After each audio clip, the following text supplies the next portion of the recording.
भारत का प्रथम नागरिक कौन होता है? भारत का प्रथम नागरिक किसे कहा जाता है?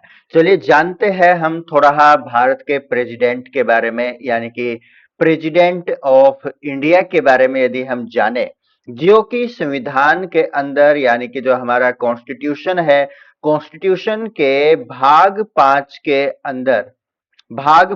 के अंदर जो कि कहां से आर्टिकल 52 से लेकर के 78 तक जिसका वर्णन किया गया है, जो कि राष्ट्रपति है जिसको नाम मात्र की कार्यपालिका बोला जाता है।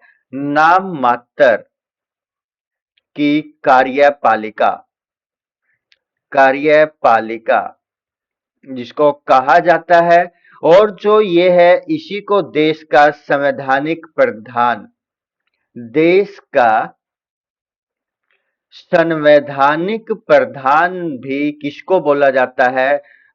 राष्ट्रपति को बोला जाता है, प्रेसिडेंट ऑफ इंडिया को बोला जाता है। और यही जो राष्ट्रपति होता है देश का प्रथम नागरिक भी इन्हीं को कहा जाता है। और उसके बाद यदि हम बात करें, इसका जो चुनाव होता है राष्ट्रपति का, वो चुनाव किसके द्वारा होता है? निर्वाचन मंडल के द्वारा होता है। निर्वाचन मंडल के द्वारा इसका चुनाव होता है। और राष्ट्रपति को जो शपथ है वो कौन दिलवाता है? सीजेआई। भारत का जो सीजेआई है, चीफ जस्टिस ऑफ इंडिया है, वही क्या करेगा? राष्ट्रपति को शपथ दिलवाता है। अब जो राष्ट्रपति है उसके लिए जो आयु है चुनाव लड़ने के लिए, जो उम्मीदवार है उसके राष्ट्रपति पद के लिए, उसके लिए जो न्यूनतम आयु होनी चाहिए वो कितनी होनी चाहिए? 35 साल। और उसके बाद लोकसभा के योग्य होना चाहिए। उसके साथ में 50 प्रस्तावक और 50 अनुमोदक होने चाहिए। आरबीआई के अंदर जो जमानत राशि है वो कितनी जमा करवानी पड़ेगी उसको?